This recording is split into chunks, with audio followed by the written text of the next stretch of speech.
Established in 1989, the Code of Conduct Tribunal (CCT) has a mandate to strengthen integrity in public service by enforcing the Code of Conduct for public officers. While the tribunal shares overlapping jurisdiction with ordinary courts in relation to some criminal offences, it deals exclusively with cases brought to it by the Code of Conduct Bureau. A non-governmental justice advocacy group, Access to Justice, whose goal is to improve governance by ensuring that the judiciary is able to advance and enforce the realization of good governance outcomes, says the anti-corruption fight of the federal government can be given more bite with a fully functional and effective CCT. The tragedy, though, is that in spite of the extraordinary powers and strategic importance to the fight against corruption, the tribunal has largely been a toothless bulldog and has hardly backed at corruption, or probably even blinked at it. So the question is, why is this so? Several reasons can be advanced. First, inadequate enabling legal framework. The tribunal lacks institutional independence and functions under the presidency.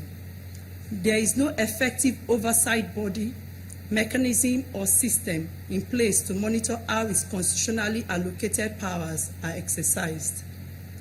Too much powers concentrated on the chairman of the tribunal. Access to Justice says its findings show that the tribunal received 2.678 billion naira between 2010 and 2014 as budgetary votes and appropriations from the Treasury.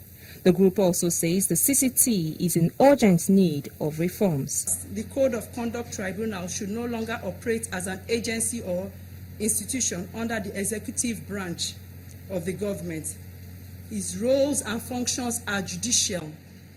As such, it should be established under the judicial branch of government and be supervised by judicial bodies like the National Judicial Council or the Federal Judicial Service Commission.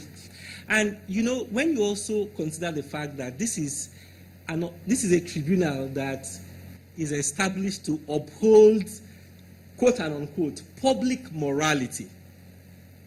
Public morality.